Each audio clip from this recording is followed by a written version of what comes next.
आज हम लोग पढ़ने वाले हैं क्या, पृष्ठीय क्षेत्रफल और आयतन। चैप्टर का नाम है पृष्ठीय क्षेत्रफल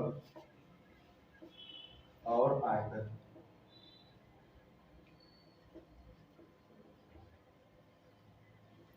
इस अध्याय में हमको कुछ ठोस दिया जाएगा और ठोस से क्या निकालना होगा, उसके पृष्ठ का क्षेत्रफल निकालना पड़ेगा और क्या निकालना होगा, उसका आयतन।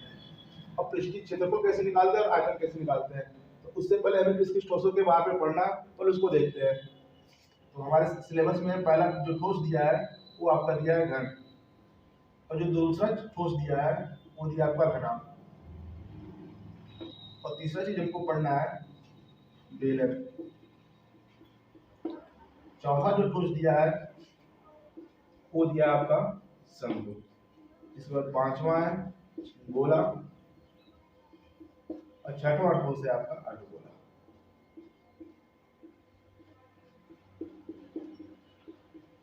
हमको क्या करना है, इन्हीं सब के बारे में पढ़ना है। इन्हीं सब का ठोस पृष्ठीय क्षेत्रफल भी निकालना और इन्हीं सब का क्या निकालना है, आयतन भी। तो सबसे पहले हमारे पढ़ने वाले हैं घन के बारे में। घन क्या होता है, आज हम लोग किसके बारे में पढ़ने वाले हैं, घन के बारे में। घन क्या होता है, तो मान लो आपके पास एक घन है,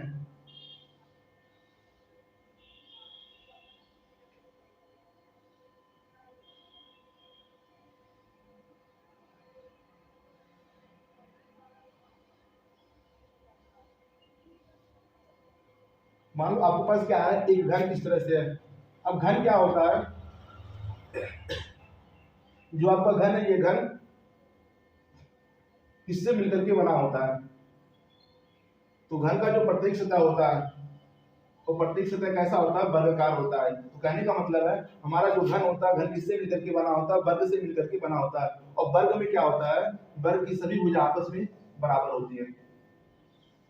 वर्ग की सभी भुजा आपस में क्या होती है, बराबर होती है। इसकी लंबाई चौड़ाई सब आपस में क्या होती है, बराबर होती है। इसी को जब मिला दिया गया तो हमारा क्या बनकर तैयार हुआ, घन। इसी को जब मिला दिया गया तो क्या बनकर तैयार हुआ, हमारा घन बनकर तैयार हो गया।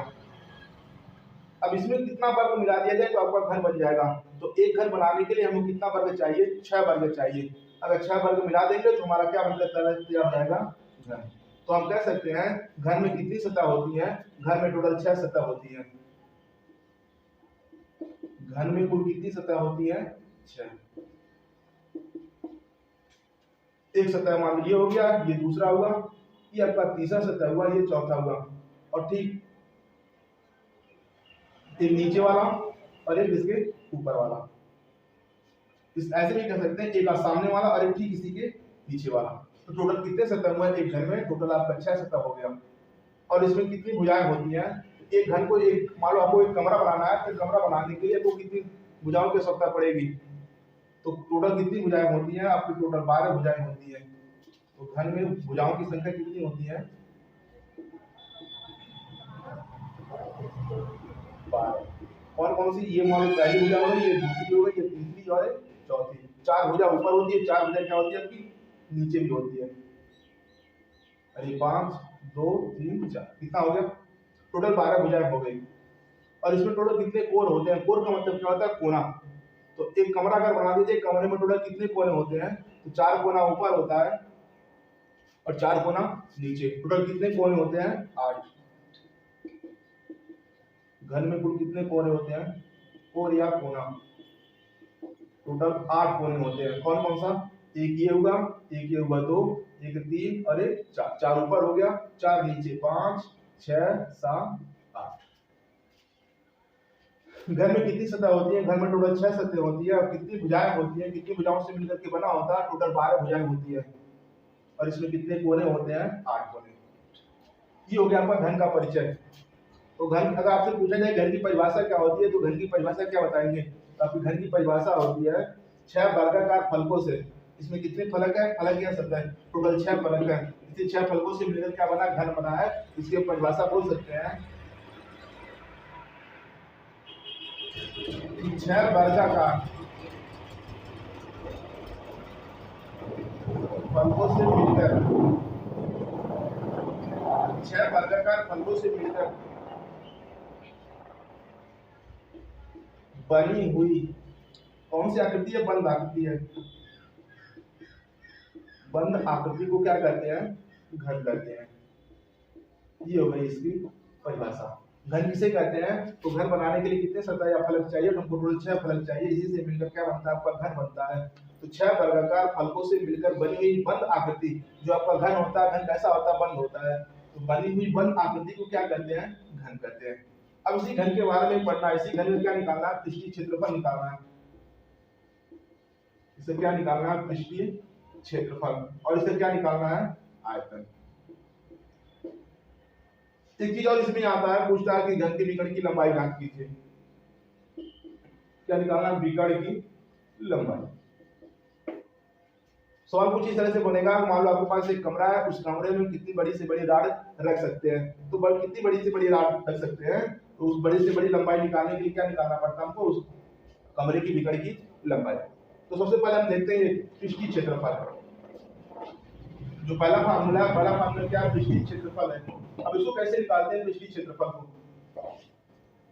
मान लो आपके पास एक घन है,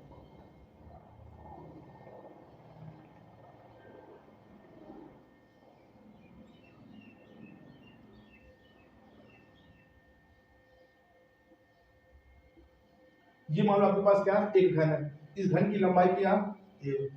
चौड़ाई भी कितनी है? एक है। और ऊंचाई भी कितनी है? एक ही। ये सारा समान क्यों है? लंबाई चौड़ाई ऊंचाई क्यों समान है? क्योंकि आपका जो घर बनता है, घर किससे मिलकर के बनता है? वर्ग से। और वर्ग की सभी भुजा आपस में क्या होती है? बराबर होती है। ये सब कितनी कितनी की जाएगी? एक का। हमें क्या निकालना है? इसका पृष्ठीय क्षेत्रफल निकालना है। पृष्ठीय क्षेत्रफल का मतलब इसके पृष्ठों का क्षेत्रफल निकालना है। पृष्ठीय क्षेत्रफल। अब पृष्ठीय क्षेत्रफल का फार्मूला क्या होता है, तो कैसे निकालते हैं उसका? तो क्या करते हैं, इसमें जितने भी पृष्ठ है, सारे पृष्ठ का क्या करेंगे? अलग अलग क्षेत्रफल निकाल लेंगे। और सारा पृष्ठ देखो एक दूसरे से क्या है? जुड़ा हुआ है। सारा पृष्ठ कहीं ना कहीं एक दूसरे से जुड़ा हुआ है। तो सारे पृष्ठ का क्षेत्रफल अलग अलग निकाल लेंगे, सबको जोड़ देंगे, हमारा क्या निकल जाएगा? पृष्ठीय क्षेत्रफल। चलो बारी बारी से सबका निकालते हैं। पहले मान लो इसका निकाला जाए, जो इस कमरे का आधार है। आधार का मतलब मान लो जो कमरा फर्श है, हमें क्या निकालना है? इस फर्श का क्षेत्रफल निकालना है। आपका फर्श कैसा है? वर्गाकार है। तो वर्ग के क्षेत्रफल का फार्मूला क्या होता है? लंबाई गुणे चौड़ाई। तो लंबाई का गुणा चौड़ाई में कर देंगे, कितना मिल जाएगा? ए स्क्वायर। ये मान लो फर्श का क्षेत्रफल हो गया। अब हमको निकालना क्या? छत का क्षेत्रफल। तो छत में क्या क्या होता है? एक लंबाई होता है, अरे बस अच्छे से लिखते हैं।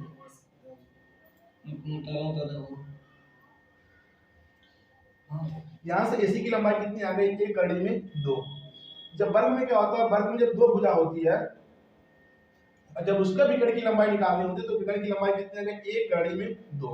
लेकिन जब घन की बात होती है, घन में कितनी भुजा होती है? 3 भुजा होती है। एक लंबाई भी होती है, एक चौड़ाई भी होती है, और एक क्या होती है? ऊंचाई। जब 3 भुजा हो गई, इसके अंडर रूट के अंदर कितनी आ जाएगी? आपकी 3 आ जाएगी। यहाँ से घन के विकर्ण की लंबाई क्या हो जाएगी? अंडर रूट होता है। यहाँ देखो लंबाई का स्क्वायर हुआ था, चौड़ाई का स्क्वायर हुआ था। अब इस पर ऊंचाई भी आ जाएगी। ऊंचाई का भी क्या कर लेंगे? स्क्वायर कर लेंगे। हो जाएगा लंबाई का स्क्वायर प्लस चौड़ाई का स्क्वायर और प्लस ऊंचाई का स्क्वायर। सबका मान दिया, सबका मान इसमें रख देंगे। लंबाई का मान कितना दिया था? ए जगह ए स्क्वायर। चौड़ाई का मान कितना दिया था? ए स्क्वायर। और प्लस ऊंचाई का मान दिया था ए स्क्वायर। तीनों को जोड़ देंगे, कितना जाएगा? 3a square.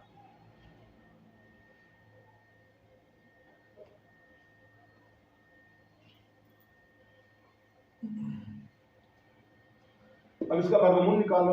वर्गमूल निकाले कितना जाएगा? यहाँ से जब ए स्क्वायर है, ए स्क्वायर का जब वर्गमूल निकालेंगे, एक घात कहाँ पर आ जाएगी? बाहर। और कड़ी में 3 है, 3 का वर्गमूल निकलेगा नहीं, तो क्या करेंगे? कड़ी के अंदर रख देंगे। यहाँ से क्या निकल कर आ गया? विकर्ण की लंबाई। तो इस घर के विकर्ण की लंबाई कितनी मिल गई हमको? एक कड़ी में। यहाँ पे 2 भुजा थी, तो अंडर रूट के अंदर क्या आया था? 2 आया था। यहाँ पे 3 भुजा होती है, तो अंडर रूट के अंदर क्या आ गया? 3 आ गया। हमने क्या क्या पढ़ा अब तक? संपूर्ण पृष्ठीय क्षेत्रफल भी निकाल दिया, आयतन भी निकाल दिया, चारों दीवारों का क्षेत्रफल हो गया, और क्या हो गया? विकर्ण की लंबाई। आप लोगों के सिलेबस में बस इतना ही है। इतना आपको क्या करना है? आपको बस पढ़ना है। आपका एक ठोस खत्म हुआ। अब दूसरी ठोस की बारी है। दूसरा ठोस आपने क्या लिखा था? घनाभ लिखा था। तो सेम घन और घनाभ में कोई अंतर नहीं होता, थोड़ा सा बहुत अंतर होता है। जो घनाभ होता है, घनाभ का प्रत्येक सतह कैसा होता है? आयताकार होता है। जो आपका घनाभ होता है, उसका प्रत्येक सतह कैसा होता है? आयताकार। आपका दूसरा ठोस है घनाभ। पहले इसका चित्र बनाया जाए घनाभ का।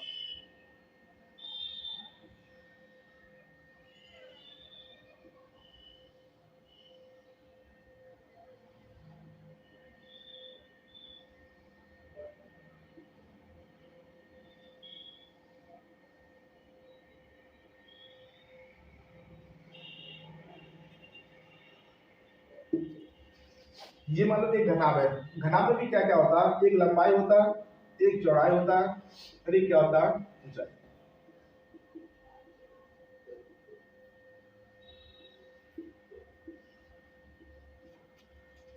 इस घनाभ में हमको क्या क्या पढ़ना है, घनाभ में भी पढ़ना है संपूर्ण पृष्ठीय क्षेत्रफल,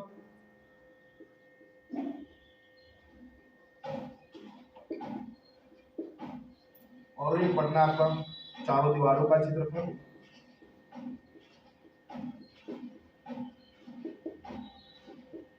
एक पढ़ना आपका आयतन, और इसी में चीज पढ़ना है इसका भी विकर्ण की लंबाई।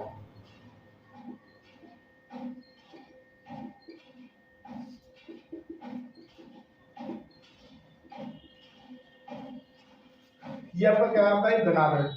तो घनाभ का जो प्रत्येक सतह होता है, प्रत्येक सतह कैसा होता है, आयताकार होता है। घन का क्या था, वर्गाकार होता, और इसे क्या होता है, आयताकार होता है। ये जो घनाभ है, घनाभ किससे मिलकर के बना होता है, आयत से। अब इसमें कितने आयत मिला दिया जाए तब घनाभ बन जाएगा। इसमें भी कितने आयत है, एक आयत, दो आयत, दो हुआ, तीन हुआ, चार हुआ। एक ये सामने वाला, एक ठीक इसके पीछे वाला। अगर आपसे कोई इसका परिभाषा पूछे तो परिभाषा क्या बताएंगे, तो घनाभ की परिभाषा क्या होती है, छह आयताकार, उसमें क्या था, वर्गाकार था, इसमें क्या आयताकार हो जाएगा छह आयताकार,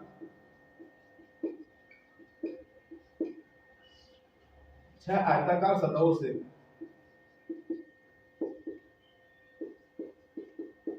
से मिलकर बनी हुई बंद आकृति क्या कहलाती है, घनाभ कहलाती है।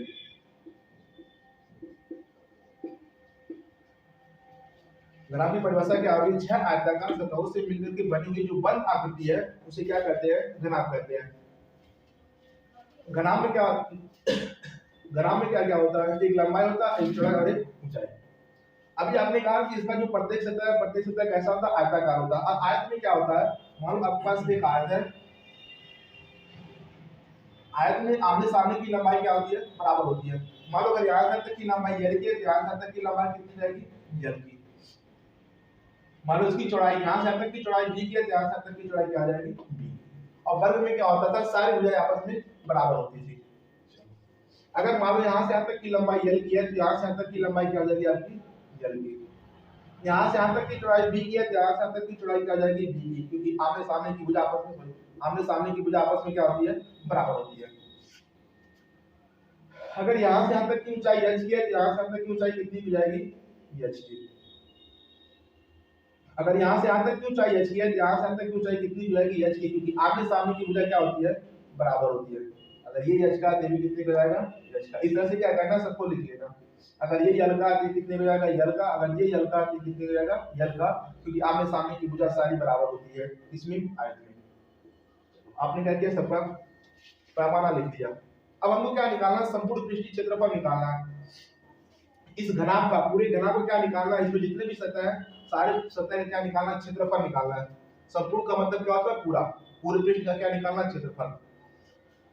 अब इसमें कितने सतह है, तो आपने परिभाषा में लिखा 6 सतह है, तो सारे सतह क्या निकालेंगे, क्षेत्रफल निकालेंगे। तो बारी बारी से क्षेत्रफल निकालो। ये जो पहले नीचे वाला सतह है इसका क्षेत्रफल निकालो, और इसकी आपका एक आयत है। आयत के क्षेत्रफल का फार्मूला क्या होता है, लंबाई गुणे चौड़ाई। लंबाई कितने की है, यल की है, चौड़ाई कितने की है, बी की है। तो इस सतह का क्षेत्रफल निकालेंगे, कितना आ जाएगा, यल गुणे बी। आपने एक सतह का क्षेत्रफल निकाल लिया। चलो ये नीचे वाले सतह का आ गया। अब ठीक इसके ऊपर वाला सतह, इसकी बात करते हैं। अगर इसका भी क्षेत्रफल निकाला जाए, इसका क्षेत्रफल कितना आएगा, इसमें भी देखो लंबाई यल की है, चौड़ाई कितने की है, बी की। इसका भी क्षेत्रफल निकालेंगे, कितना आ जाएगा, यल इंटू बी। दो सतह का हुआ। अब इसकी बात करते हैं।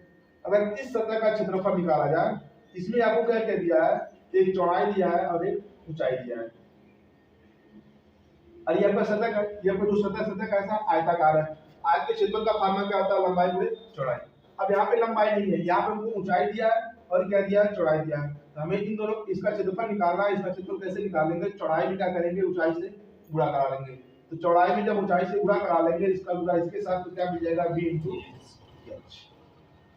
ठीक इसके पीछे वाला दीवार, इसके पीछे कौन सा दीवार मिलेगा, आपको ये मिलेगा। इसका भी क्षेत्रफल निकालेंगे, कितना आ जाएगा, b इंटू एच। 4 दीवार का हुआ, बाकी बचा कितना, 2 सतह हुआ, एक सामने वाला और एक ठीक इसी के पीछे वाला। मान लो अगर सामने वाला दीवार ये है, इस दीवार में हमको क्या क्या मिल रहा है, एक लंबाई मिल रही है और एक ऊंचाई मिल रही है।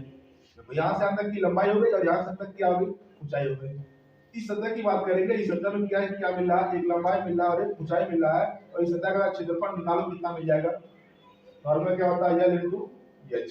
क्योंकि आयताकार है, लंबाई गुणे चौड़ाई। यहाँ पे लंबाई L की है और यहाँ पे क्या दिया, ऊंचाई दिया है। तो लंबाई का गुणा किसके साथ कर लेंगे, ऊंचाई के साथ। ठीक इसी के पीछे वाला सतह, ये वाला दीवार, इस दीवार का भी क्षेत्रफल निकालेंगे, कितना आ जाएगा, L इंटू एच। परिभाषा में आपने लिखा था 6 आयताकार सतह, 6 आयताकार लिखा था आपने, 1 2 3 4 5 6 का क्षेत्रफल निकाल लिया। और सारे जो सतह है, सारे सतह एक दूसरे से कहीं पे देखो जुड़े हुए हैं। तो जुड़े हुए हैं तो सारे सतह का जो क्षेत्रफल है, क्षेत्रफल आपस में आप जोड़ देंगे। जोड़ दो इसको, LB में LB जोड़ दें, कितना मिल जाएगा, 2 LB। यहाँ से BH और यहाँ भी क्या है, BH है, इन दोनों को जोड़ दें, क्या मिल जाएगा, 2BH। इसको और इसको जोड़ देंगे, क्या मिल जाएगा, 2LH। चलो इसमें कुछ कॉमन ढूंढना, कॉमन कुछ मिल रहा है क्या, यहाँ भी 2 है, यहाँ भी 2, यहाँ भी 2, 2 तो मिला कॉमन, और कुछ कॉमन मिल रहा है। यहाँ L है, यहाँ L है, यहाँ L नहीं है, यहाँ B है, यहाँ पे B है, यहाँ B नहीं है, यहाँ पर H है, यहाँ पर H है, यहाँ पे H नहीं है। चलो इसका मतलब कुछ कॉमन नहीं होगा, तो आप यहाँ से क्या कॉमन हो गया, 2, बाकी जो चीज बचा उसको लिख लेना, LB BH और प्लस HL या LH, दोनों की बात है। ये आपका क्या निकल कर आ गया लास्ट में, संपूर्ण पृष्ठीय क्षेत्रफल। और इसका क्षेत्रफल है घनाभ का। अब इसी तरह से क्या निकालना, हमको इनकी चारों दीवारों का क्षेत्रफल निकालना। कितने दीवार का, 4 दीवार का, एक इस दीवार का, एक इस दीवार का, एक ठीक इसके सामने वाला, एक ठीक इसी के पीछे वाला। कहा चारों दीवारों का क्षेत्रफल ज्ञात कीजिए। जब चारों दीवारों का क्षेत्रफल की बात होगी, इसका मतलब समझ जाना कि नीचे का जो सतह है इसको छोड़ दिया गया, जो ऊपर वाला सतह है इसको भी छोड़ दिया गया, बाकी दीवार की बात हो रही है। अब दीवारों का क्षेत्रफल निकाला कितना आएगा, 4 दीवार है, चारों को बारी बारी से निकाल लेना। तो पहले इसका क्षेत्रफल निकाला जाए, बगल वाले का। तो इस दीवार का भी आपने क्षेत्रफल निकाला, इस दीवार का भी आपने क्षेत्रफल निकाला, हमको क्या मिला था, b इंटू एच, ये मिला। और ठीक इसी के पीछे वाला दीवार, ये वाला, इसका भी क्षेत्रफल अभी आपने निकाला, यहाँ पर कितना मिला था, b इंटू एच। 2 दीवार हो गया, बाकी एक सामने वाला, एक ठीक इसी के पीछे वाला, इसका भी क्षेत्रफल निकालो, कितना आ जाएगा, लंबाई गुणे चौड़ाई से। तो लंबाई L की है, ऊंचाई कितनी है, H की है, लंबाई का गुणा ऊंचाई में हो जाएगा L इंटू H।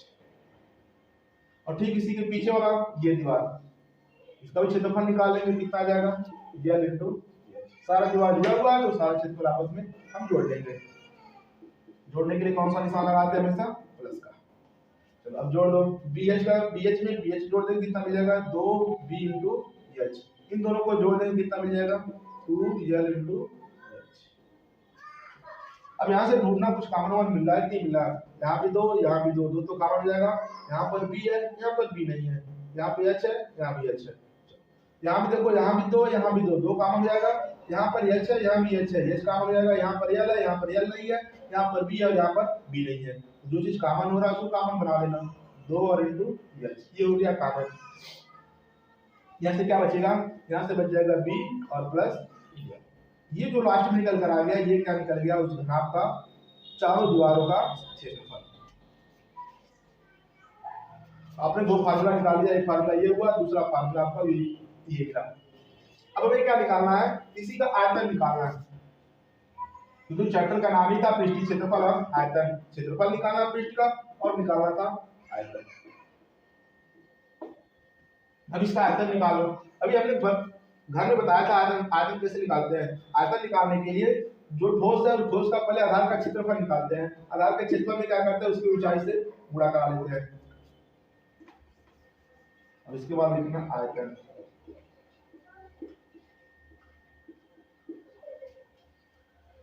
हमें से क्या निकालना, आयतन निकालना। तो किसी भी चीज, किसी भी ठोस का आयतन निकालने के लिए क्या करते हैं, पहले जो उसका आधार है, आधार का क्या निकालते हैं, क्षेत्रफल, आधार का क्षेत्रफल।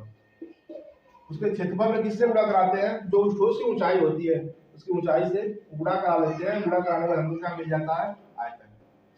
चलो, अब इसका जो आधार है, आधार क्या निकालना, क्षेत्रफल निकालना। अभी किसका आधार है, इस घनाभ का आधार है। तो घनाभ का जो आधार, आधार कैसा है, एक आयताकार है। ठीक है, इसका आधार है और आधार कैसा है, आयताकार है। इसका क्षेत्रफल निकालो, क्या क्या मिलेगा, एक यल मिलेगा, एक बी मिलेगा। यल का गुणा बी निकाल लेंगे, क्या मिलेगा, यल इनटू बी। गुणे का निशान, तो गुणे का निशान लगा लेंगे। और अभी आपने यहाँ पे लिखा है इसकी ऊंचाई, ऊंचाई कितनी है, एच की है, इससे गुणा करा देंगे। यल बी का गुणा एच में करा देंगे, क्या मिलेगा, यल बी एच। और ये आपका क्या निकल कर आ गया, घनाभ का आयतन।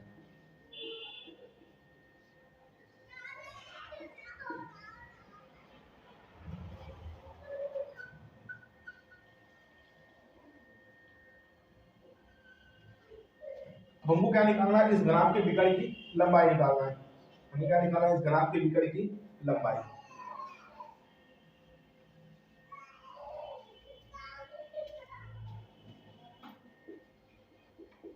घनाभ के विकर्ण की लंबाई।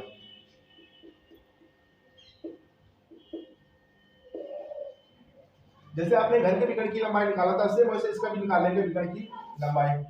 तो घर के विकर्ण की लंबाई में आपने क्या लिखा था, लंबाई का स्क्वायर प्लस चौड़ाई का स्क्वायर और प्लस ऊंचाई का स्क्वायर। हो जाएगा लंबाई का स्क्वायर प्लस चौड़ाई का स्क्वायर और प्लस ऊंचाई का स्क्वायर। इस घनाभ की लंबाई कितनी है, यल की है, हो जाएगा यल का स्क्वायर। चौड़ाई कितनी है, बी की है, हो जाएगा बी का स्क्वायर। और ऊंचाई कितना है, एच का है, हो जाएगा एच का स्क्वायर। ये आपका लास्ट में क्या निकल कर आ गया, घन के विकर्ण की लंबाई। घन सॉरी घन की नहीं, घनाभ के विकर्ण की लंबाई।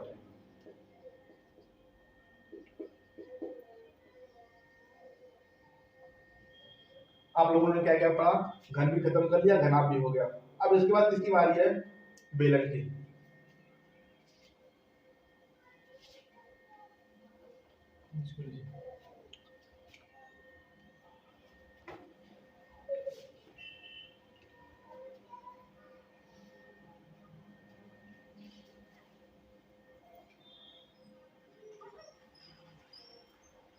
जो तीसरा ठोस है वो क्या आपका बेलन है। सबसे पहले क्या करना, एक बेलन बना लेना।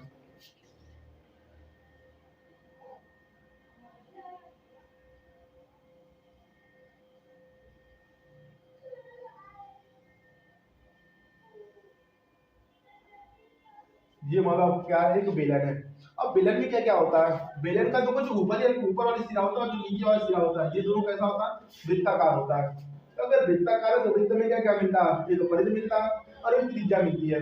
तो मान लो इसे कुछ त्रिज्या होगी, और त्रिज्या को हमेशा किससे लिखते हैं, स्मॉल आर से। और ये क्या है, इसकी ऊंचाई।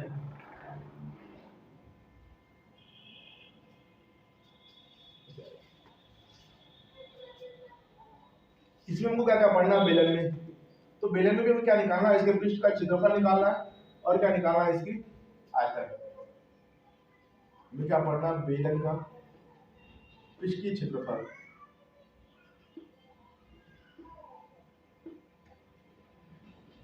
और निकालना बेलन का आयतन।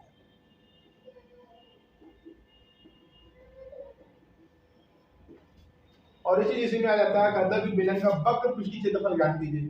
अगर बेलन का पृष्ठीय क्षेत्रफल या संपूर्ण पृष्ठीय क्षेत्रफल बोलेगा तो संपूर्ण पृष्ठीय क्षेत्रफल निकालेंगे। संपूर्ण पृष्ठीय क्षेत्रफल में वो क्या मिल जाएगा, एक इसका क्षेत्रफल निकालना पड़ेगा और एक नीचे वाले का क्षेत्रफल और एक ऊपर वाले का क्षेत्रफल।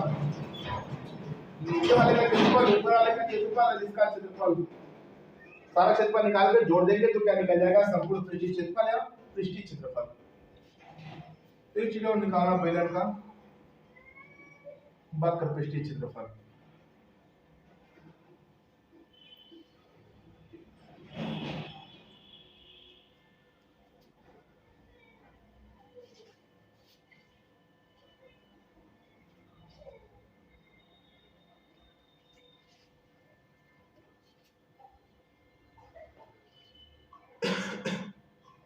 बेलन का पृष्ठीय क्षेत्रफल कैसे निकाला जाए? तो सबसे पहले बेलन का पृष्ठीय क्षेत्रफल निकालने के लिए सबसे पहले ये समझना, मान लो आपके पास एक आयताकार कागज है, एक मान लो आयताकार कागज है। अब इस आयताकार कागज में क्या क्या होगा, एक लंबाई होगी, एक मान लो चौड़ाई है। मान लो लंबाई को किससे लिखा जा रहा है, यल से। मान लो चौड़ाई को किससे लिखा जा रहा है, यल से। अब एक आयताकार कागज है, उसकी लंबाई यल है, चौड़ाई कितनी की है, एच की है। अब इस कागज को अगर लंबाई के सापेक्ष मोड़ दिया जाए, अगर इसको ऐसे मोड़ दिया जाए घुमा करके, तो मोड़ेंगे तो आपका जो आकृति बनेगी कुछ इस तरह से बन जाएगी।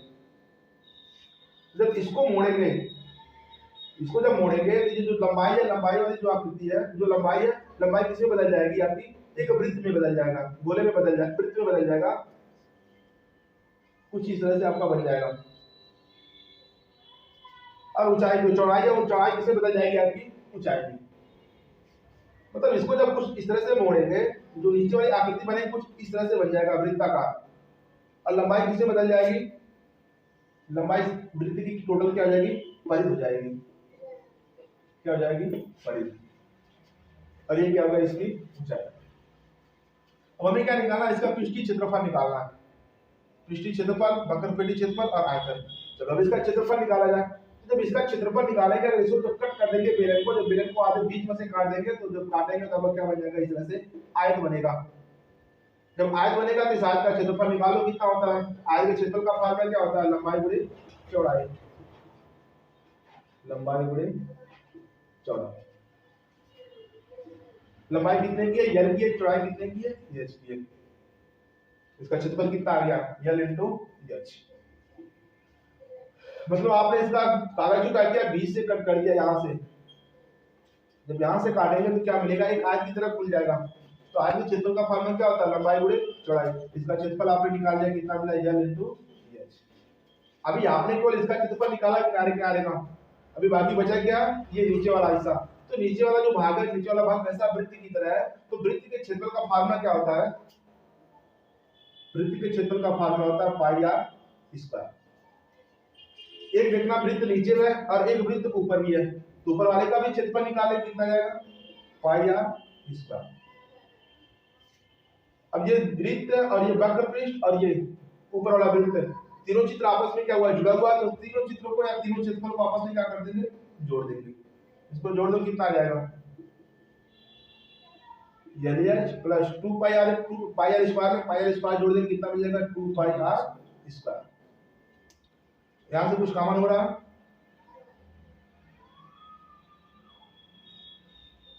यहां से कुछ कॉमन मिल रहा है, नहीं मिल रहा है।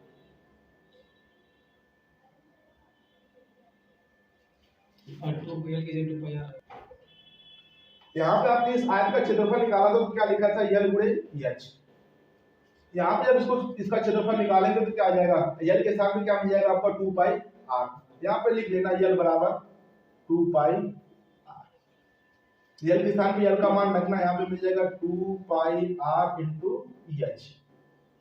यल के साथ में 2 पाई आर, एच के साथ में एच, और प्लस ये क्या था आपका 2 पाई आर स्क्वायर था।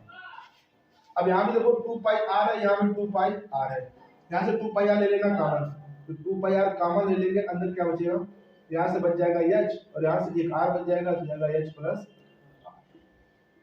ये क्या निकल गया, संपूर्ण पृष्ठीय क्षेत्रफल।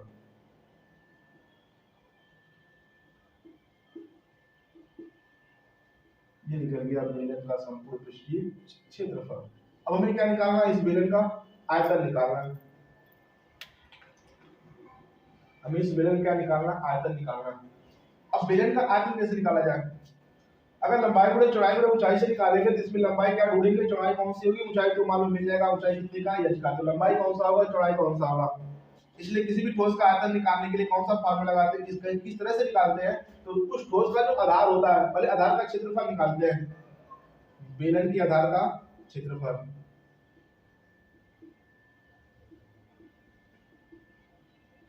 तो जो आधार के क्षेत्रफल में क्या करते हैं, उस ठोस की जो ऊंचाई होती है, जो ऊंचाई है उसकी ऊंचाई से क्या कर लेंगे, गुणा कर लेंगे। चलो अब बेलन के आधार का क्षेत्रफल निकालो। तो बेलन का आधार कैसा है, ये कैसा आकृति है आपकी, वृत्ताकार है। तो वृत्त के क्षेत्रफल का फार्मूला क्या होता है, पाई आर स्क्वायर। ये हो गया आधार का क्षेत्रफल। और इस बेलन की ऊंचाई कितना है, आपने ऊंचाई कितना माना, यहाँ से h माना है, h से क्या करा लेंगे, गुणा करा लेंगे। तो पाई आर स्क्वायर में जब h से गुणा करा लेंगे तो क्या निकल कर आ जाएगा, यहाँ से पाई आर स्क्वायर और ये क्या होता है, बेलन का आयतन।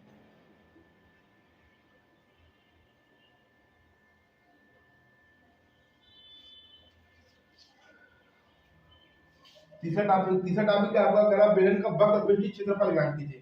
अब इसमें किसकी बात हो रही है, केवल वक्र पृष्ठीय क्षेत्रफल की बात हो रही है। तो वक्र पृष्ठीय क्षेत्रफल, वक्र पृष्ठ क्या होता है, जो उस ठोस का जो घुमाव वाला पृष्ठ होता है, जो घुमावदार पृष्ठ होता है, उसको क्या बोलते हैं, वक्र पृष्ठ बोलते हैं। अब इसका जो घुमावदार है इसका, हमें इसका क्षेत्रफल निकालना है। अब इसका क्षेत्रफल कैसे निकाला जाए, अभी आपने ऊपर इसका क्षेत्रफल निकाला था, कितना निकाला था, यल गुणे एच। यल गुणे क्या लिखा था, एच लिखा था। और यहाँ से यल बराबर कितना है, 2 पाई आर। अब क्या करना, यल के स्थान पे यल का मान रखना, यल के साथ यल का मान रखना, यहाँ से क्या मिल जाएगा, 2 पाई आर और गुणे एच। 2 पाई आर का गुणा एच में करा लेंगे, क्या मिल जाएगा, 2 पाई आर इंटू एच। और ये क्या निकल गया, बेलन का वक्र पृष्ठीय क्षेत्रफल।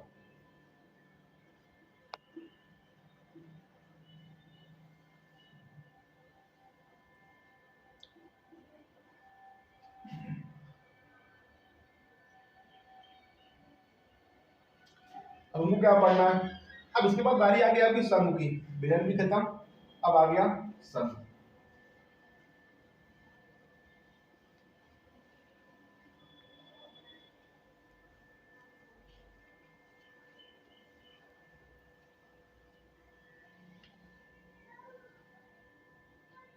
नंबर 4, चौथा ठोस क्या आपका, शंकु है।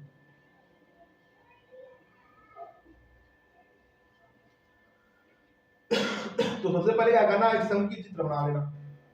मान लीजिए कि आपका एक शंकु है,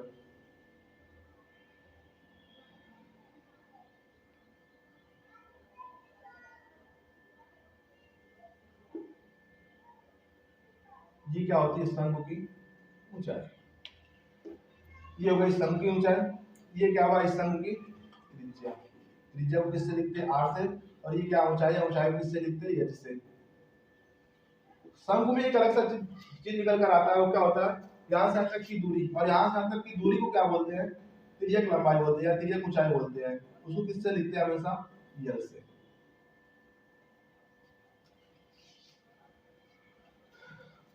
अगर आपसे कोई पूछे कि शंकु किसे कहते हैं, शंकु की परिभाषा क्या होती है, तो शंकु किसे कहते हैं, अगर इसको ध्यान से देखा जाए, अगर इधर की सतह को ढक दिया जाए, इधर क्या बनना है आपका, एक संपूर्ण त्रिभुज बनना है इस तरह से। अगर आपसे कोई पूछे शंकु किसे कहते हैं, तो शंकु की परिभाषा कैसे समझाएंगे किसी को। तो मान लो आपके पास एक समकोण त्रिभुज है, इस समकोण त्रिभुज में क्या होता है, ये कर्ण होता है, ये आधार होता है, और ये क्या होता है, आपका लंब होता है। अगर इस लंब के सापेक्ष लंब को अगर स्थिर कर दिया जाए, इसको एक पूरा चक्कर घुमा दिया जाए, अगर एक पूरा चक्कर घुमा दिया जाए, घूमने के बाद जो आकृति निकल कर आती है, बन कर आती है, वो किसकी होती है, शंकु की। अगर इसको परिभाषा होगा, परिभाषा कैसे लिखेंगे इसकी, तो एक समकोण त्रिभुज,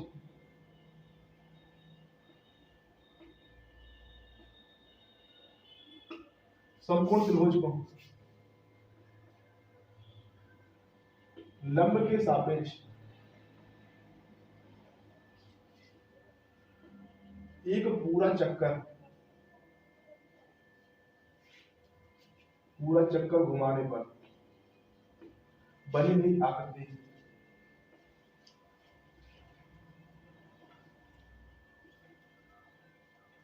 क्या कहलाती है, आपकी शंकु कहलाती है।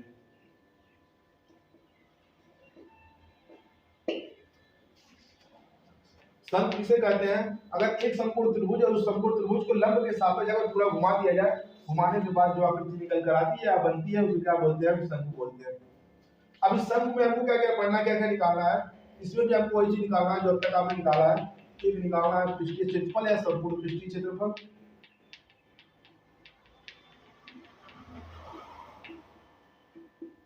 दूसरा चीज निकालना है वक्र पृष्ठीय क्षेत्रफल,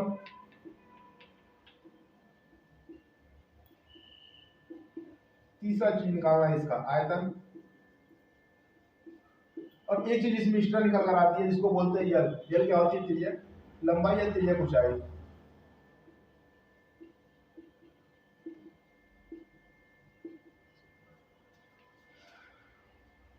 चलो पहले इसको निकाला जाए संपूर्ण पृष्ठीय क्षेत्रफल को। संपूर्ण पृष्ठीय क्षेत्रफल, संपूर्ण का मतलब क्या होता है? पूरा। अब पृष्ठ का मतलब होता है पृष्ठीय मतलब सतह, मतलब इस पूरे सतह का क्या निकालना है आपको? क्षेत्रफल निकालना है। अब पूरे सतह संघ का वक्र पृष्ठीय क्षेत्रफल निकालना है। अगर वक्र पृष्ठीय क्षेत्रफल आ जाएगा इसकी सहायता से क्या करेंगे? संपूर्ण पृष्ठीय क्षेत्रफल आसानी से निकाल लेंगे। अब वक्र पृष्ठीय क्षेत्रफल कैसे निकालेंगे? तो मान लो आपके पास एक शंकु है, अगर इस शंकु के ऊपर या इस शंकु मान लिया, इसी शंकु को अगर बीच से काट दिया जाए तो इसको जब बीच से काटेंगे तो हमको कुछ इस तरह से आकृति निकल कर आएगी इसकी, बीच से काटने के बाद इस तरह से आकृति आ जाएगी। और ये क्या था? इस शंकु की तिर्यक ऊंचाई है। ये क्या है? इस शंकु की तिर्यक ऊंचाई, यहाँ से तक की दूरी क्या है? यल की है। और जब इसको काटेंगे तो ये जो आकृति है ये किसकी निकल कर आ जाएगी आपकी? ये आपका वृत्ताकार है। जब इसको खोलेंगे तो इस तरह से कुछ लाइन की तरह मिलेगा, कर्व की तरह मिलेगा, और ये क्या हो जाएगा आपका 2πr। ये वो आपका निकल गया तिर्यक ऊंचाई, इसको क्या करते हैं? यल से दर्शाते हैं। और ये निकल गया आपका जो वृत्त था, इसको काटने के बाद क्या मिल जाएगा आपका? इस वृत्त की परिधि मिल जाएगी, और परिधि क्या होती है? 2πr के बराबर होता है। अब इसी को क्या करेंगे? 16 बराबर भागों में बांटेंगे, पतला पतला। कितने भागों में? 16। मान लो एक भाग ये हुआ, ये दूसरा भाग हुआ, ये तीसरा भाग हुआ, ये चौथा हुआ, पांचवा, छठवां, इस तरह से इसका कर लेंगे।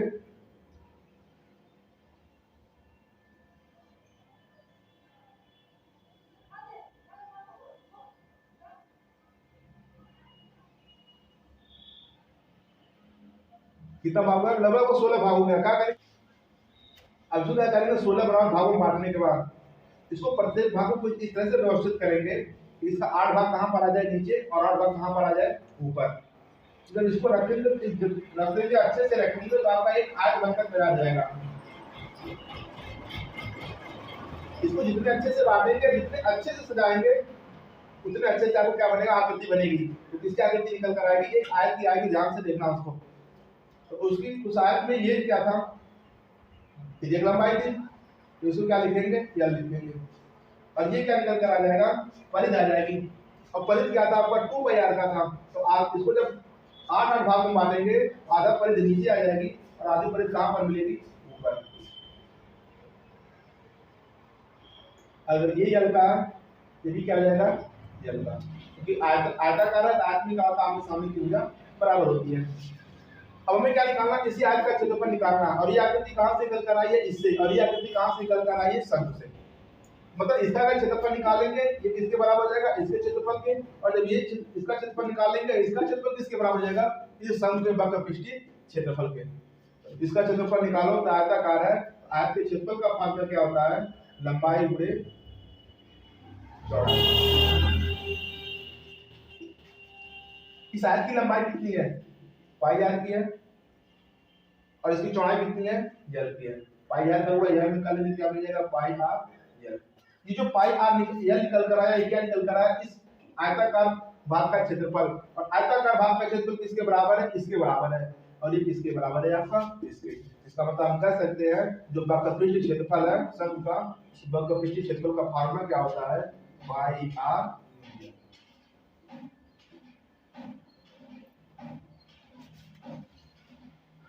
जब वक्र पृष्ठीय क्षेत्रफल निकल गया तो संपूर्ण पृष्ठीय क्षेत्रफल आसानी से निकाल सकते हैं। कैसे?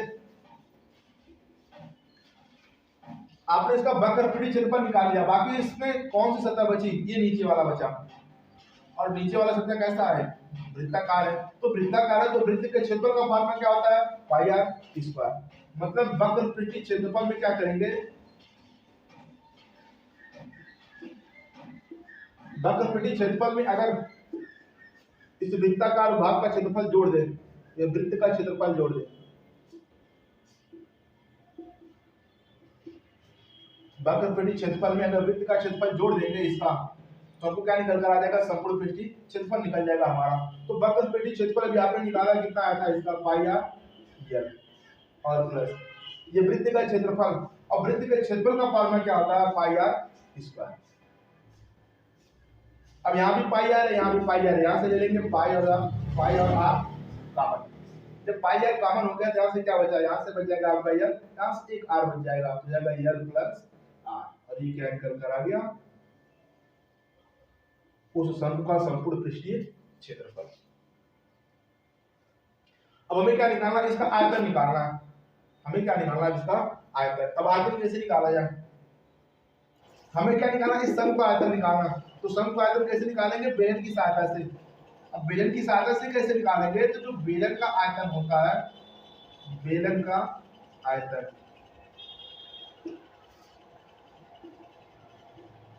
प्लस शंकु के आयतन का 3 गुना होता है। जो बेलन का आयतन होता है वह शंकु के आयतन का 3 गुना होता है। अगर 3 गुना होता है, हमें इन दोनों के आयतन को बराबर करना है, तो क्या करना पड़ेगा, आपको 3 से गुणा करना पड़ेगा, क्योंकि जो बेलन का आयतन होता है वह शंकु के आयतन का 3 गुना होता है। ये 3 गुना पहले से था, हमें इन दोनों के आयतन को बराबर करना है। अगर ये 3 गुना है, इसको भी 3 गुना बना देंगे, तो दोनों आयतन आपस में क्या हो जाएंगे, बराबर हो जाएंगे। अब बेलन के आयतन का फॉर्मूला क्या होता है, पाई आर स्क्वायर एच, और बराबर 3 गुणे शंकु का आयतन। हमें किसका आयतन निकालना, शंकु का आयतन निकालना है। इधर बराबर यानी गुणा में, इधर आएगा तो किस जाएगा, भाग में। तो क्या इसको हम लिख सकते हैं, पाई आर स्क्वायर एच बटा 3, और एक इसका आयतन है शंकु का आयतन। इसको थोड़ा सा और अच्छे से लिखना, और अच्छे से निकाल सकते हैं, इसको लिख सकते हैं 1 बटा 3 पाई आर स्क्वायर एच, और एक इसका आयतन निकला शंकु का। हमारा शंकु का आयतन कितना आ गया, 1 बटा 3 पाई आर स्क्वायर एच। और इसमें हमको क्या निकालना था, एक चीज और निकालना था, वो क्या था, इसकी त्रिज्यक ऊंचाई। इसकी त्रिज्यक ऊंचाई शंकु की। अब शंकु की त्रिज्यक ऊंचाई कैसे निकालते हैं,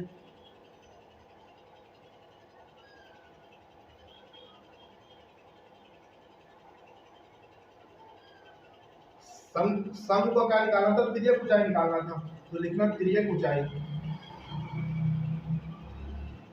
अब इसकी त्रिज्यक ऊंचाई कैसे निकालेंगे, अगर इस शंकु को ध्यान से देखा जाए, ये क्या था, शंकु की ऊंचाई थी, और ये क्या था, शंकु की त्रिज्या थी। किसका मान पूछ रहा है, इसका मान। अगर इस चित्र को ध्यान से देखा जाए, यहाँ पे क्या बन रहा है, एक समकोण त्रिभुज बन रहा है। कौन सा त्रिभुज बन रहा है, समकोण। मान लो एक समकोण त्रिभुज कुछ इस तरह से है, जिसकी त्रिज्या कितनी है, मतलब समकोण त्रिभुज का जो आधार है, आधार कितने का है, आर का, और इस समकोण त्रिभुज का लंब कितना है, एच का। किसका मान पूछ रहा है, यल का मान पूछ रहा है। अब हमको यहाँ से यल का मान निकालना है। जब भी समकोण त्रिभुज की बात होगी तो किसका प्रयोग करते हैं, पाइथागोरस प्रमेय का। पाइथागोरस प्रमेय क्या कहती है कि जो बड़ी भुजा होती है, इसमें से बड़ी भुजा कौन होती है, कर्ण, जो 90 के सामने वाली भुजा होती है। तो बड़ी भुजा का वर्ग अन्य दो छोटी भुजा, इसका वर्ग आपने कर दिया, तो दो छोटी भुजा कौन कौन सी बची, एक ये बचा है, ये बचा। अन्य दो छोटी भुजा का वर्ग के योगफल के बराबर होता है। पाइथागोरस क्या कहता है, कहता है बड़ी भुजा का वर्ग अन्य दो छोटी भुजा के वर्ग के योगफल के बराबर होता है। हमको यहाँ से किसका मान निकालना था, यल का। यहाँ से यल बराबर क्या मिल जाएगा, जो हो जाएगा H square plus R square का, इधर 2 की घात कितना हो जाएगा, 1 बटा 2 की घात। अब यहाँ से जब इस घात को हटाते हैं, इसके सामने क्या लगाते हैं, जब यहाँ से इस घात को हटाएंगे, 1 बटा 2 की घात हटाते हैं, इस घात के सामने क्या लगाते हैं, वर्गमूल या कड़ी का निशान। इसके स्थान पे कड़ी का निशान हो गया, बाकी बचा क्या आपका H square plus R square, और ये आपका लास्ट में क्या निकल कर आ गया, उस शंकु की त्रिज्यक ऊंचाई। और अब क्या बचा इसके बाद, अब हमें पढ़ना किसके बारे में, गोले के बारे में। अगला टूल आपका क्या है, गोला।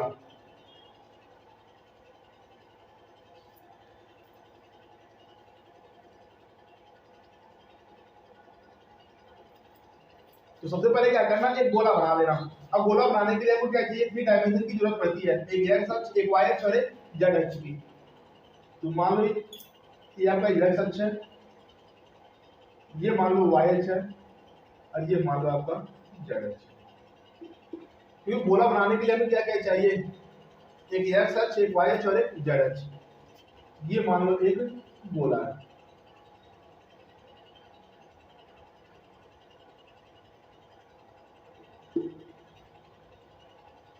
अब इस गोले में हमको क्या क्या पढ़ना है? गोले में बस दो ही चीज पढ़ना है, एक पृष्ठीय क्षेत्रफल और एक आयतन। क्या पढ़ना? एक गोले का पृष्ठीय क्षेत्रफल,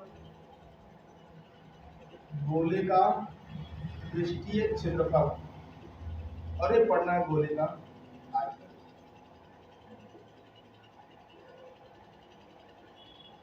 गोले में एक ही क्षेत्रफल होता है, कौन सा? पृष्ठीय क्षेत्रफल। पृष्ठीय क्षेत्रफल या संपूर्ण पृष्ठीय क्षेत्रफल। अब गोले का संपूर्ण पृष्ठीय क्षेत्रफल कैसे निकालते हैं? हमें क्या निकालना है? यहाँ से गोले का पृष्ठीय क्षेत्रफल निकालना है। तो गोले का पृष्ठीय क्षेत्रफल निकालने से पहले ये देखते हैं वृत्त का क्षेत्रफल होता क्या है। मान लो एक वृत्त है, अगर वृत्त का क्षेत्रफल समझ में आ जाएगा तो गोले का पृष्ठीय क्षेत्रफल भी आसानी से निकाल सकते हैं इसकी सहायता से। अगर ये मान लो गोला, हमें इस गोले का निकालना है, क्षेत्रफल निकालना है, तो गोले का क्षेत्रफल कैसे निकालते हैं? इसको क्या करते हैं? पहले 4 बराबर भागों में बांट देते हैं। कितने भागों में? 4 भागों में। तो 4 बराबर भागों में बांट दिया गया। यहाँ पे जो केंद्र है, जो गोले का, जो वृत्त का केंद्र था, उस केंद्र पर देखा कितने का कोण बन रहा है? 90 अंश का। जब 4 बराबर भागों में बांटेंगे तो प्रत्येक कोण कितने कितने का बनेगा? 90 अंश का बनेगा। 90 अंश का बनेगा। हमें क्या करना है? इन सब का क्षेत्रफल निकालना। जब इन सब का क्षेत्रफल निकाल लेंगे, चारों का क्षेत्रफल आपस में जोड़ देंगे तो किसका क्षेत्रफल आ जाएगा? इस पूरे वृत्त का क्षेत्रफल आ जाएगा। यहाँ से क्या करते हैं? पहले इस पहले भाग का क्षेत्रफल निकालते हैं। ये मान लो पहला भाग है, ये मान लो दूसरा भाग है, ये मान लो तीसरा है, और ये क्या आपका चौथा है। जब इसको 4 बराबर भागों में बांटा गया, अब प्रत्येक भाग बराबर है, तो जो पहले भाग का क्षेत्रफल आएगा वही इसका भी होगा, वही इसका भी होगा, और वही इसका भी होगा। तो इन चारों में से किसी एक का क्षेत्रफल निकाल लेना। एक का क्षेत्रफल आ जाएगा, 4 बराबर भागों में आपने बांटा तो 4 से क्या करना? गुणा करा देना, तो इसका आ जाएगा पूरे वृत्त का क्षेत्रफल। तो पहले भाग का क्षेत्रफल निकालू। अब पहले भाग का क्षेत्रफल कैसे निकालते हैं? यहाँ से अगर ध्यान से देखा जाए, यहाँ पे त्रिज्यखंड बन रहा है। क्या बन रहा है? त्रिज्यखंड। अब त्रिज्यखंड के क्षेत्रफल का फार्मूला क्या होता है? त्रिज्यखंड के क्षेत्रफल का फार्मूला होता है थीटा बटा 360 और पाई आर स्क्वायर। यहाँ पे थीटा क्या है? यहाँ पे थीटा के साथ क्या करेंगे? थीटा का मान रखेंगे, वो भी कितना? 90 अंश। अगर आपसे कोई पूछा जाए, अगर आपसे कोई पूछे ये जो केंद्र है वृत्त का, इस केंद्र पे टोटल कितने का कोण बनता है, तो टोटल कितने का बनता है? 360। और इसी 360 में से आपको क्या मिला? 90 अंश का मिला है। जैसे आपको परसेंटेज निकालना होता है, परसेंटेज कैसे निकालते हैं? जितना नंबर मिलता है, नंबर को ऊपर रखते हैं, और जितने का पूर्णांक होता है, पूर्णांक को नीचे रखते हैं, और उसमें क्या कराते हैं? 100 से गुणा करा लेते हैं। मान लो परसेंटेज निकालना, मान लो आपका टेस्ट हुआ और उसमें कितना नंबर मिला? मान लो 50 नंबर मिला, और कितने का पूर्णांक था? 100 का पूर्णांक था। तो पूछा जाता है आपको कितना परसेंटेज नंबर मिला, ये मान लो प्राप्तांक है। मान लो 50 नंबर मिला, कितने का पूर्णांक था? 100 नंबर का पूर्णांक था। तो लोग पूछते हैं आपको कितना परसेंटेज नंबर मिला, तो परसेंटेज कैसे निकालते हैं? तो जितना नंबर मिलता है उसको क्या करते हैं? पहले ऊपर रखते हैं। क्या रखते हैं? ऊपर। क्योंकि ये 50 नंबर मिला, ये 50 नंबर आपका कहाँ से आया है? इसी पूर्णांक में से मिला, ना कि अलग से कोई दिया है। ये 10 नंबर कहाँ से मिला? इसी पूर्णांक में से निकल कर आया है। तो जो नंबर मिलता है उसको क्या करते हैं? ऊपर रखते हैं, और जितने का पूर्णांक होता है, पूर्णांक को क्या करते हैं? नीचे रखते हैं। क्योंकि जो 50 नंबर निकल कर आया है वो पूर्णांक से निकल कर आया है 50 नंबर। अगर परसेंटेज निकालना होता तो क्या करते हैं? 100 से गुणा। सेम वही काम यहाँ। ये जो 90 अंश निकल कर आया, जो 90 से कोण मिला है, ये कहाँ से मिला है? इस 360 में से ही मिला है। तो 90 अंश और गुणे 360। यहाँ पे परसेंटेज निकाला गया था, तो आपने किससे गुणा किया? 100 से। और यहाँ पे वो क्षेत्रफल निकालना, तो क्षेत्रफल का फॉर्मूला क्या होता है? पाई आर स्क्वायर। यहाँ किससे गुणा करा लेंगे? पाई आर स्क्वायर से। इसको हल कर लेंगे, किसमें आ जाएगा? परसेंटेज में। अब इसको हल कर लेंगे। अब इसको हल करो, कितना आएगा? 9, 0 से 0 कैंसिल, 9 1 9 9 9 चौका 36। इसको हल कर लिया गया, कितना आ गया? 1/4 पाई आर स्क्वायर। मतलब इसका एक भाग का क्षेत्रफल कितना आ गया? पाई आर स्क्वायर। तो 4 भाग का क्षेत्रफल कितना होगा?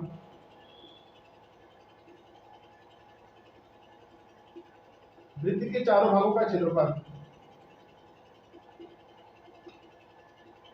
वृत्त के चारों भागों का क्षेत्रफल होगा किसके बराबर होगा? वृत्त के क्षेत्रफल के बराबर होगा। एक भाग का क्षेत्रफल 1/4 पाई आर स्क्वायर, और 4 भाग का क्षेत्रफल कितना होगा? 4 गुणे 1/4 पाई आर स्क्वायर। और इसका क्षेत्रफल है, वृत्त के क्षेत्रफल के बराबर है। वृत्त का क्षेत्रफल 4 से 4 कैंसिल हुआ, यहाँ से क्या निकल कर आ गया? पाई आर स्क्वायर। और ये पाई आर स्क्वायर क्या है? वृत्त का क्षेत्रफल। तो वृत्त के क्षेत्रफल का फॉर्मूला क्या होता है, पाई आर स्क्वायर। फिर हमको वृत्त का क्षेत्रफल नहीं निकालना था, हमको निकालना किसका था, गोले का पृष्ठीय क्षेत्रफल। तो जो गोले का पृष्ठीय क्षेत्रफल होता है वो वृत्त के क्षेत्रफल में क्या होता है, 4 गुना होता है। तो फिर लिखना गोले का पृष्ठीय क्षेत्रफल। जो गोले का पृष्ठीय क्षेत्रफल होता है वह वृत्त के क्षेत्रफल का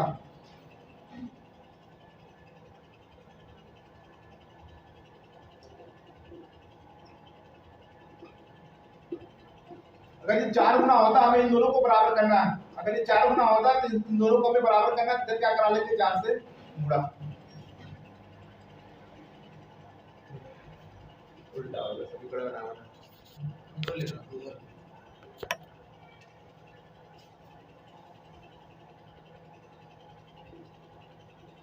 गोले का पृष्ठीय क्षेत्रफल। जो गोले का पृष्ठीय क्षेत्रफल होता है वो वृत्त के क्षेत्रफल का 4 गुना होता है। वृत्त के क्षेत्रफल का अगर 4 गुना है, हमें इन दोनों को बराबर करना है। तो 4 गुना अगर इसको बना देंगे तो दोनों का क्षेत्रफल आपस में क्या हो जाएगा, बराबर हो जाएगा। इधर क्या करना, 4 से गुणा करा लेना। यहाँ लिखना गोले का पृष्ठीय क्षेत्रफल। पृष्ठीय क्षेत्रफल। अभी आपने वृत्त का क्षेत्रफल निकाला, वृत्त का क्षेत्रफल कितना आया था, पाई आर स्क्वायर। हो जाएगा पाई आर स्क्वायर और गुणे 4। जब इसमें 4 से गुणा करा देंगे क्या निकल जाएगा, कितना मिल जाएगा आपको, 4 पाई आर स्क्वायर। और ये 4 पाई आर स्क्वायर क्या निकल जाएगा, गोले का पृष्ठीय क्षेत्रफल या संपूर्ण पृष्ठीय क्षेत्रफल।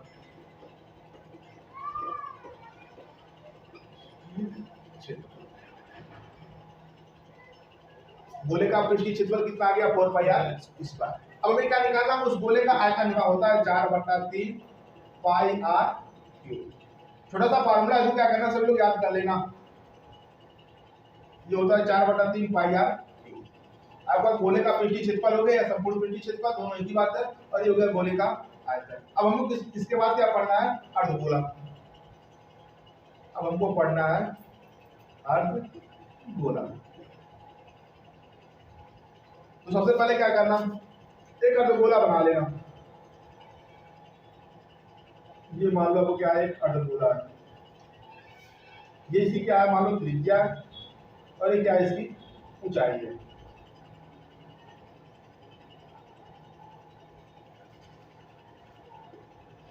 अब इस अर्धगोले में हमको क्या क्या पढ़ना है, अर्धगोले में हमको देखो 3 चीजें पढ़नी है। एक तो इसका वक्र पृष्ठीय क्षेत्रफल, दूसरा संपूर्ण पृष्ठीय क्षेत्रफल, और तीसरा इसका आयतन।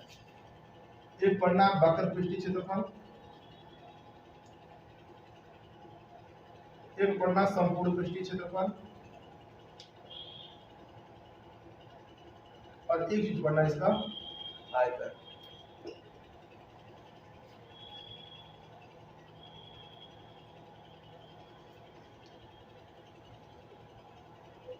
अर्धगोले में क्या क्या पढ़ना है, अर्धगोले में 3 चीजें पढ़नी है। एक पढ़ना वक्र पृष्ठीय क्षेत्रफल, दूसरा संपूर्ण पृष्ठीय क्षेत्रफल,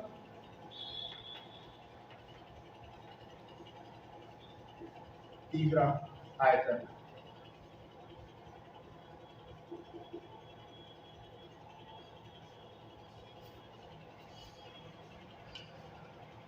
अब जो अर्धगोला है, अर्धगोले का वक्र पृष्ठीय क्षेत्रफल क्या होता है, अर्धगोला कहते किसे हैं, अर्धगोला कहते किसे हैं। मान लो आपके पास एक गोला है, उस गोले का क्या गया, आधे से आधा आधा कर दिया गया, मतलब उस गोले को 2 बराबर भागों में बांट दिया गया। तो प्रत्येक भाग क्या कहलाता है, अर्धगोला कहलाता है। अर्धगोला किसे कहते हैं, अगर एक पूरा गोला है, उस पूरे गोले को क्या किया गया, 2 बराबर भागों में बांट दिया गया, कुछ इस तरह से।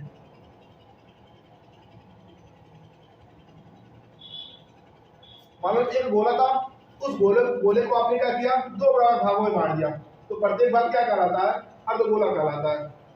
अब इस अर्धगोले का हमें क्या निकालना है, वक्र पृष्ठीय क्षेत्रफल निकालना है। अब वक्र पृष्ठीय क्षेत्रफल क्या होता है, तो ये किसकी सहायता से मिला है, आपके पास एक गोला था, उसको आपने काट दिया, तो क्या मिला, अर्धगोला मिला। तो हमें निकालना अर्धगोले का पृष्ठीय क्षेत्रफल। तो संपूर्ण गोले का, पूरे गोले का पृष्ठीय क्षेत्रफल क्या होता है, पूरे गोले का पृष्ठीय क्षेत्रफल होता है 4πr²। पूरे गोले का हो गया। आपने इसको क्या किया, दो बराबर भागों में बांट दिया, तो किससे भाग देंगे, 2 से। 2 से इसमें भाग दोगे, 2 दूनी 4, तो हो जाएगा 2πr²। ये क्या निकल गया, गोले का वक्र पृष्ठीय क्षेत्रफल। अब हमें क्या निकालना, इसका संपूर्ण पृष्ठीय क्षेत्रफल निकालना। क्या निकालना, संपूर्ण पृष्ठीय क्षेत्रफल। आपने इसका क्षेत्रफल तो निकाल लिया, कितना आ गया, 2πr²। इतने भाग का है। अब हमें निकालना संपूर्ण पृष्ठीय क्षेत्रफल। इसमें देखो ऊपर एक वृत्त भी जुड़ा है, जब काटेंगे, काटने पर जो ऊपर वाला भाग दिखाई देगा, वो कैसे दिखाई देगा, वृत्ताकार होगा। इसके क्षेत्रफल में अगर हम इसका क्षेत्रफल जोड़ देंगे तो किसका क्षेत्रफल निकल जाएगा, संपूर्ण पृष्ठीय क्षेत्रफल आ जाएगा किसका, अर्धगोले का। तो इसका क्षेत्रफल कैसे निकालते हैं, तो लिखते हैं वक्र पृष्ठीय क्षेत्रफल। वक्र पृष्ठीय क्षेत्रफल। वक्र पृष्ठीय क्षेत्रफल में क्या करते हैं, ऊपर वाले भाग का क्षेत्रफल जोड़ देते हैं। ऊपर वाला भाग कैसा, वृत्त की तरह है, तो वृत्ताकार भाग का क्षेत्रफल, भाग का क्षेत्रफल। और वक्र पृष्ठीय क्षेत्रफल क्या होता है, अब यहाँ पर निकाला कितना, 2πr²। वक्र पृष्ठीय क्षेत्रफल हो गया। और ऊपर वाला भाग कैसा, वृत्ताकार है, तो वृत्त के क्षेत्रफल का फॉर्मूला क्या होता है, πr²। 2πr² में πr² जोड़ देंगे, कितना मिल जाएगा, 3πr²। और ये क्या निकल गया आपका, संपूर्ण पृष्ठीय क्षेत्रफल किसका, अर्धगोले का। अब इसके बाद हमको क्या निकालना, आयतन निकालना है। किसका आयतन निकालना है, अर्धगोले का। अब अर्धगोले का आयतन क्या होता है, अर्धगोला कहां से मिला, संपूर्ण गोले को आपने क्या किया, काट दिया गया। तो इसका जो आयतन है, आयतन कैसे निकालेंगे, संपूर्ण गोले की मदद से निकालेंगे। संपूर्ण का मतलब पूरे गोले की मदद से। तो फिर लिखना गोले का आयतन, किसका, अर्धगोले का, अर्धगोले का आयतन। अर्धगोले का आयतन कैसे निकालेंगे, तो लिखना गोले का आयतन